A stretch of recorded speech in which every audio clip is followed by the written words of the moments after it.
Hello everyone and welcome back to MixBuzz TV mixing and mastering tutorials on YouTube. I'm your host David, and in this video I want to show you a quick and efficient way to give more power to your drum, specifically to somehow try to get a sound that can be compared to a drum room if you don't have a drum room track.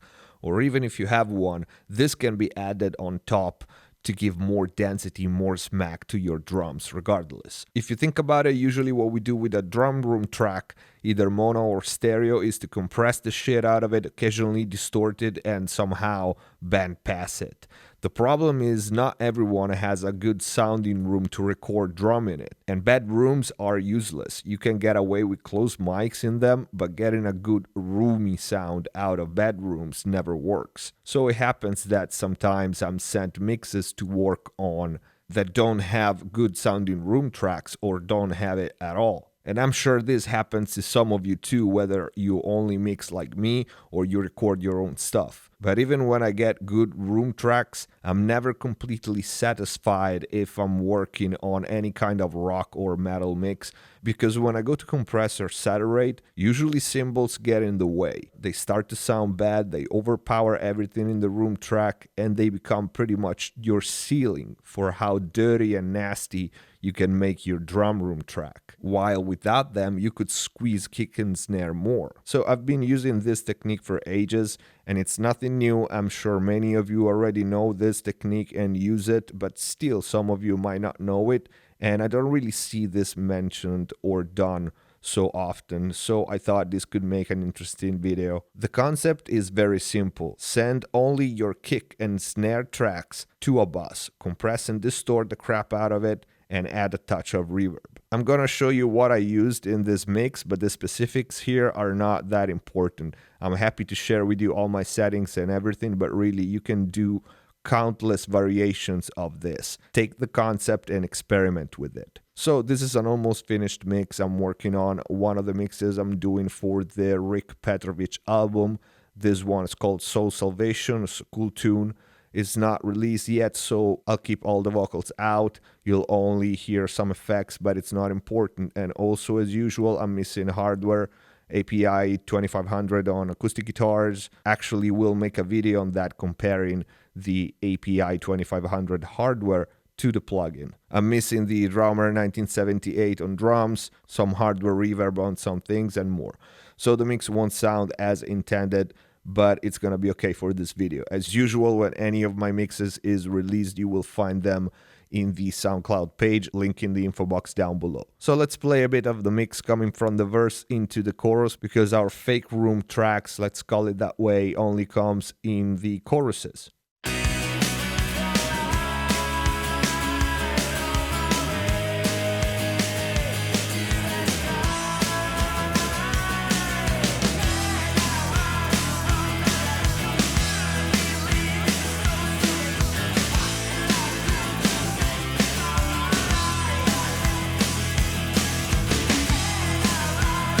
Now, I have the level of our fake drum room track 10 dB louder than it actually is in the mix, but it's just to make it easier for you to hear the difference. Let's solo the drum. Let's take a listen.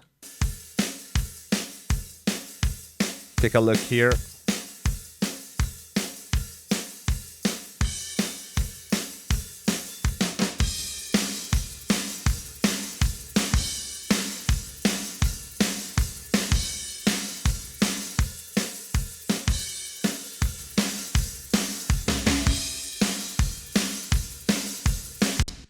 So what did I do is to send our kick. In this case, I have a printed kick because I run it through one of my hardware 1176s and I needed to free it for some other things. So I printed the kick, 2 snares. I have the original snare that I was given and a sample that I added. And I sent them both to my XSet channel. Pre-fader at different levels, as you can see. So let's take a look at the processing, which is pretty simple, but there is a twist. For the main distortion saturation, I used the fuzz box. You can see my settings, nothing special here. This gives us just the distortion. Let's bypass the rest and listen to it.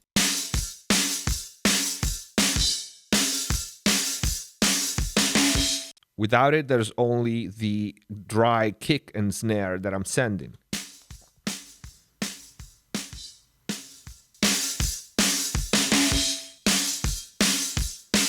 Nice ring to the snare, more punch to the kick. The twist after this distortion would be the deesser. The reason is I'm sending the real snare to this distortion channel, and there's hi-hats bleed on the snare track, and I liked it. It made the snare a little splashy. I didn't try to remove it from the source, but when distorting it with the fuzzbox, the hi-hat bleed was too much. So I thought that deesser could do the job to reduce dynamically the high frequencies. And so this is how it sounds without it. This is with.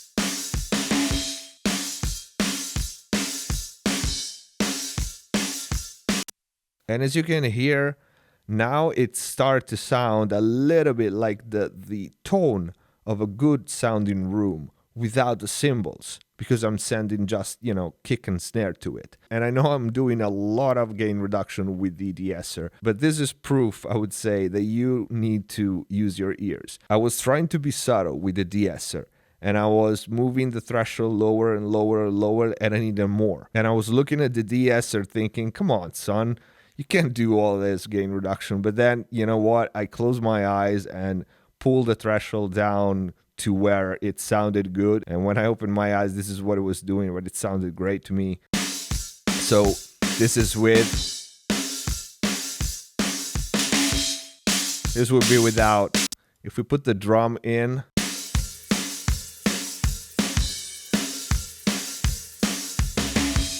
Without the deesser.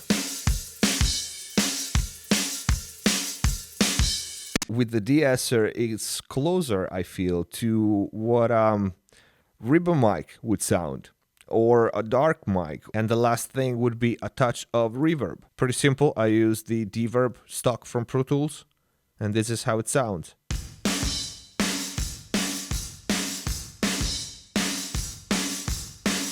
Dry wet control is a 50%, so we'll still get the upfront feeling of the distorted track, but we want to simulate somehow a drum room. So I added this little bit of ambience to it.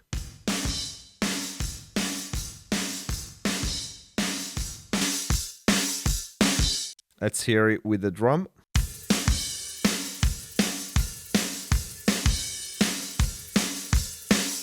Without the reverb.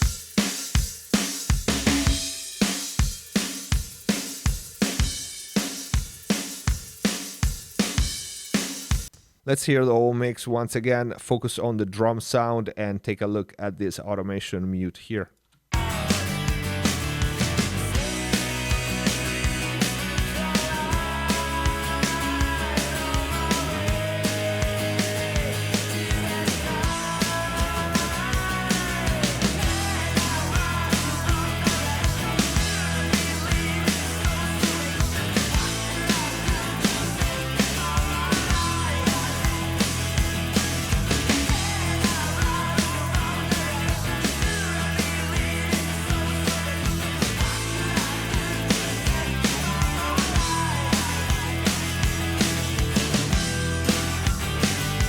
And again, nothing new or special here, just an old trick that works pretty often. Whether or not you have a drum room track, in this case I had it, I added this on top of it. So regardless, you can use something like this to just give the drum more power. Experiment with it. Use different kind of distortion. In this case, I didn't even use compression on this channel for two reasons really. One, the distortion used was pretty much flattening everything. And then because I had two dedicated parallel compression channels, one for the kick and one for the snare on this mix. So I didn't need it.